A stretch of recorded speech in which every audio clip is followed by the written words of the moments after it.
r/ProRevenge. I'm not the vice principal anymore, okay? So this happened at the end of this school year. Now the story is in 4 parts. Basically, I was told that all the assistant/vice principals in the district were being let go and a teacher on assignment, TOA, was going to take our jobs. I was not heartbroken over this, but was treated badly by the new admin team taking my job and my principal's job. Also, I tried to help my staff on my way out, and it seems my bosses cared more about their images than my staff's happiness, so here's the story. Part 1. So none of the other admins in my district had received our contracts for the coming school year yet. I was wondering what was going on, but I heard rumors about a pay scale shift, and that was the reason for it.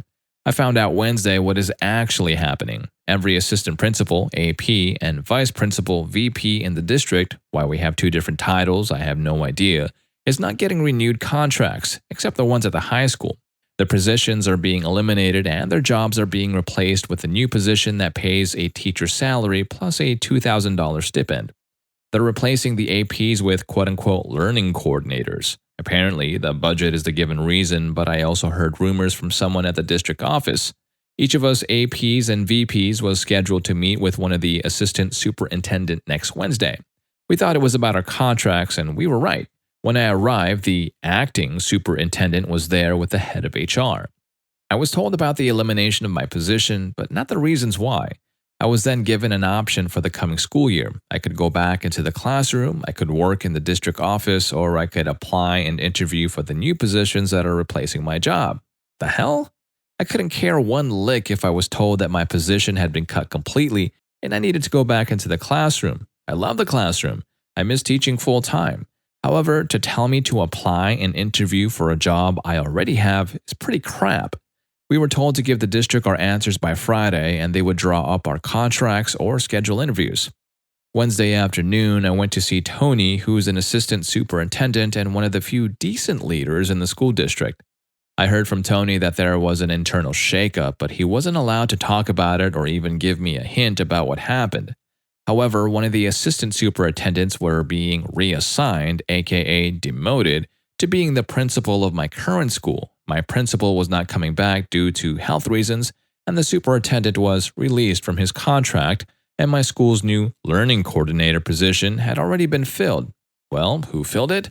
A school counselor from one of the high schools who just happens to be a friend and lackey of the assistant superintendent that is now the new principal. So early this morning, I gave them my answer. I decided that I didn't need until Friday to decide. I tried to make sure I sounded professional, but I made sure that my message was getting across by speaking with authority. I went into the acting superintendent's office and told him that I thought that laying off a bunch of people so they could hire others to do the same job but at less pay was pretty screwed up. I told him that the way the school district handled certain situations was idiotic. I then gave several examples. I next told him that he was going to ruin a perfectly good school with an amazing team of educators by putting a lazy, mean, parent-pleasing person in as its new principal and letting her put a lackey in as her second in command. I said that was as useless as a screen door in a submarine and as mean as Dolores Umbridge. I finished the 3-minute speech by stating that I will work my ass off and finish the school year strong. I'll prep things for the next school year so that the teachers have an easier time. I also let him know that I would never work at or recommend the district to anyone ever again. Then I left, letting him know that I expect an amazing letter of recommendation by the end of the school day Friday afternoon since I earned it for my service the past few years. So what am I going to do now? Well, I called up an old friend Wednesday who is currently a principal at a STEM charter school that's part of a chain of charter STEM schools and asked if he had a teaching position available. He's been asking me every year for the past 5 years to come work for him, and he told me he had 3 openings and I could have my pick of them. So next year, I will be a, drumroll please, 6th grade teacher. I'm very happy about it. I even get to design my own curriculum as long as it meets state standards. I could apply elsewhere for admin positions, but I think I need a break from school leadership.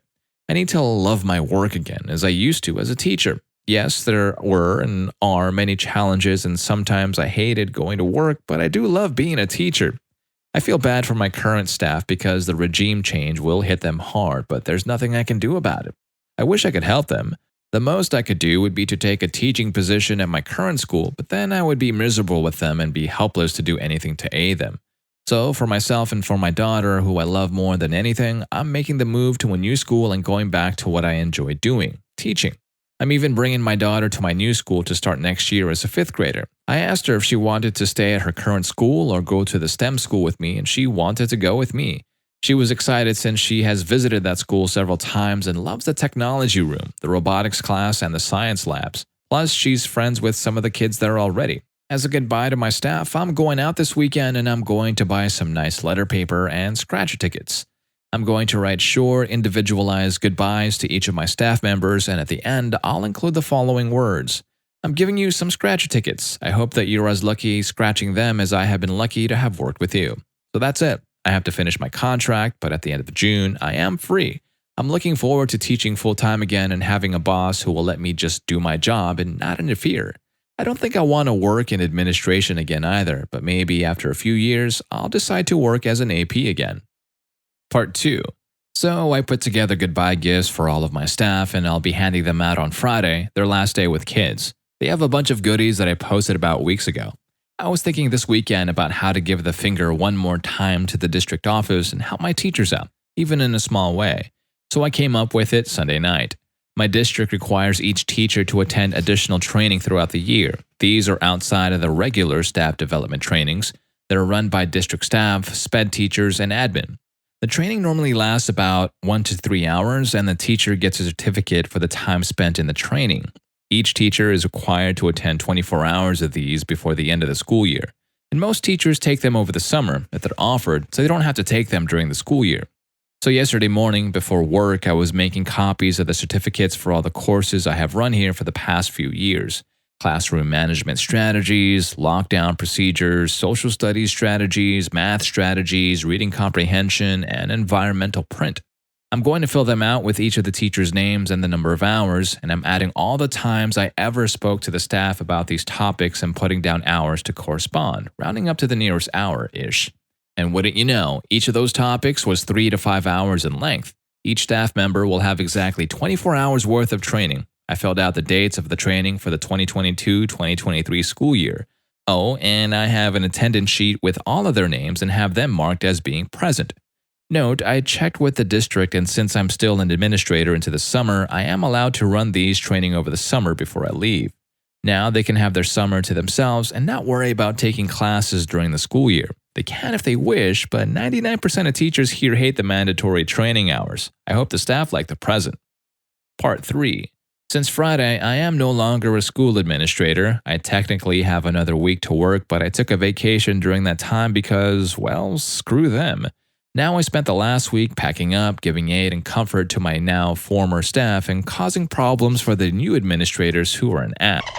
Now, besides giving the entire staff a year free from additional PDs, I wasn't planning on causing any more problems, just quietly leave and drive off into the sunset, Shane style. But no, apparently I don't deserve a quiet week. The new principal, demoted from assistant superintendent, and her new teacher on assignment, TOA, decided, for some reason, to be rude to me.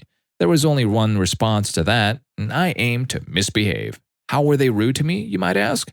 First off, they ordered me to hurry and clean out my office. Apparently, the TOA wanted to start redecorating my office. I was literally told, "Get all your personal stuff out of here ASAP. She wants her office now." I still had a week to work there, and actual work to do.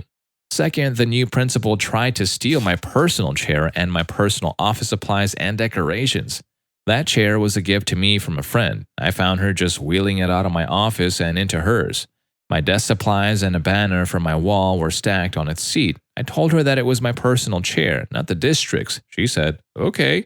The very next morning, I found it missing. She had moved it into her office after I left for the day. Third, I was given a list of tasks to complete by Friday by the TOA, who is in no way, shape, or form my boss. These were not my jobs to do and are in fact the incoming admin's duty to complete. Stuff the new admin is supposed to do. Things like putting together new staff packets, scheduling next year's PDs, professional development, filling out and submitting request forms, etc. Finally, I was talked down to every single day by the new admin team. I was spoken to as though I were the hired help and they were the royal creeps. Seriously, I speak to a waitress that messes up my order with 20 times the amount of respect that they showed me. They actually try to get my attention by snapping their fingers at me, like that would work. Note, the new principal also has made some pretty anti-LGBTQ plus comments. I don't like narrow-minded people, so I decided to do as I was told. I was a soldier, so I know how to follow orders. I removed everything that was my personal property. That included my chairs, decorations, stress relievers, punching bag, etc., the fridge from the office, and the file cabinets in my office. Yes, I bought government surplus cabinets because I didn't have any. All my files and all of my former principal's files were in there. I even bought the manila folder I used in it. So I took every piece of paper out of my cabinets, removed them from my labeled folders, and stacked them on the floor into one large pile. There is no order to how they are stacked. I took my chair from the principal's office while she was in a meeting with her parents. I just walked in and rolled it out. She stopped talking to the parents to ask what I was doing, and I responded that I was taking my personal property out ASAP as I was ordered to. I had an old medium-sized fridge I had placed in the office workroom for office staff to store their food in, but it is mine, so I took the fridge. I brought it right out of the front door and loaded onto my truck. I even took the new admin's food out of it and left them on the table. It is my fridge. I warned the rest of the office staff I was taking it, but forgot to tell an admin. Aw, darn. I copied all of my digital files over to a flash drive and then deleted everything off of my work Google Drive, anything I personally created or designed. Copied all my emails too. I informed the staff that if they need time off next year and needed approved to submit the forms to me this week. I got several and they're all now approved. I got this idea from someone who messaged me here on Reddit and suggested I do this. Thanks for the advice. I approved every supply list item the staff submitted and even drove to the district warehouse to pick up some items personally. I even approved funds for a second-hand kiln for the art teacher. She found a good one on Craigslist. I had repaired my desk with bolts and tools from home. I took the bolts back. The desk is now lopsided again. The closet door was broken when I got there, so I repaired it. I have now put it back as it was when I was hired. The two-way mirror to the detention room was mine. I had gotten it from a friend at another school, a different district. It allowed me to watch ISS and detention students from my office without them seeing me.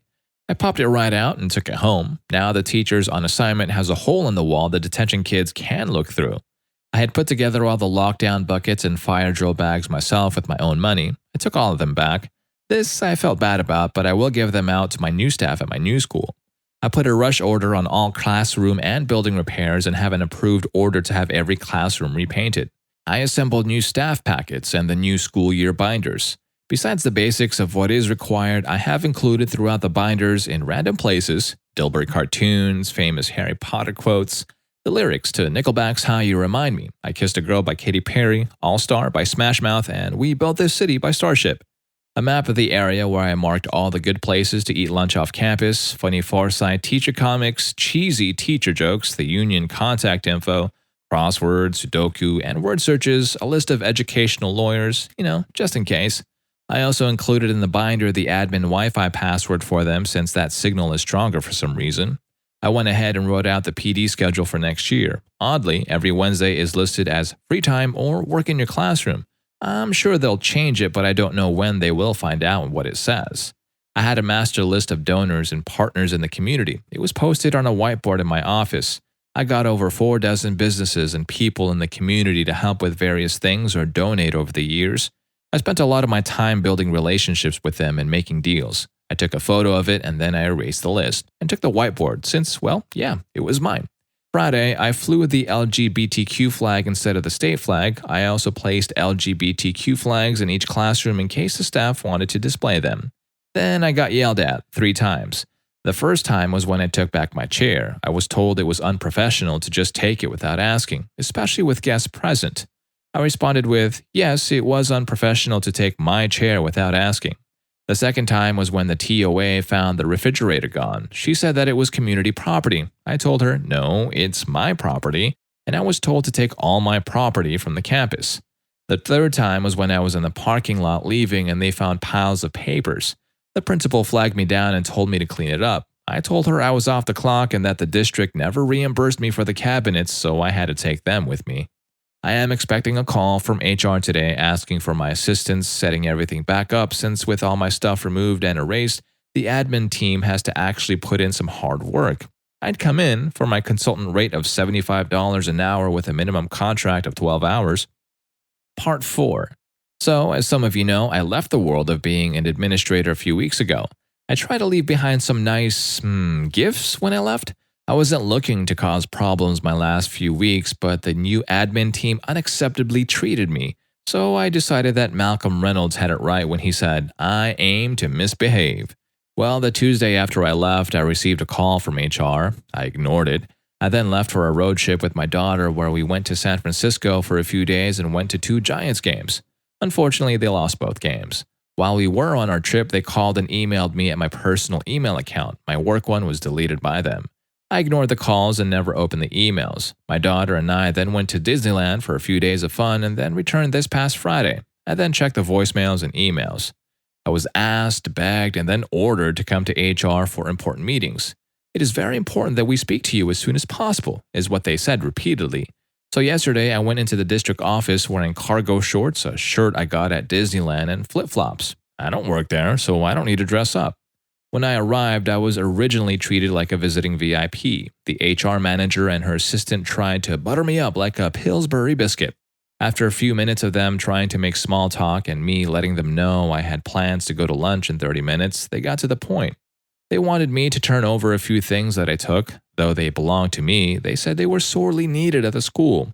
They gave me a list from the new principal, which included, but was limited to, my chair. Seriously? My refrigerator and appliances, my community contacts board, people/businesses that I built relationships and partnerships with, my personally designed forms and worksheets, two-way mirror, my lockdown buckets, and fire drill bags. They also wanted copies of every record I kept and notes I took on the staff and students. The notes I took on the staff were so I could personalize gifts for them and have conversations with them about their interests. I said no to all of these requests. I told the ladies that the furniture and appliances were mine that I brought in. I stated that the chair was a gift to me from a friend and that the new principal can afford to buy her own chair. I also stated that I left any official school/district documents there and any I took with me and or deleted were of my own making and my intellectual property. I also stated that my contacts were developed over the years on my personal time and at a personal cost to me. I also stated that everything I took that I submitted a reimbursement was never reimbursed. I kept my records and pay stubs. I never saw a red cent from those submissions. They offered to pay me for some of the items and gave me a rough figure of what the district would pay me to return the fridge, the forms, buckets, bags, the mirror, and the contact board. I told them that I did not want to hand them over to the new admin team since they had treated me so poorly. They asked me again and tried to reason that some of those things could be interpreted as school property. I told them that they were welcome to try and force me to return anything that was legally mine to them, but I would be willing to fight it in court. I also told them that those 2 administrators made me uncomfortable and that their treatment of me could be considered making a hostile work environment, especially when they tried to make me do their jobs for them. I then gave the HR team my lawyer's info. Note, I dated a lawyer after my divorce for a few years and we are still good friends and she has offered herself as my forever retained lawyer so that I can use her name and she'd help me out if she could. I rarely use her name, but when I have needed her legal advice, she always comes through. I also help her with physical chores when she or her family needs them. I then wished the lady a good school year in the term to come and left. I doubt I'll ever hear from them again.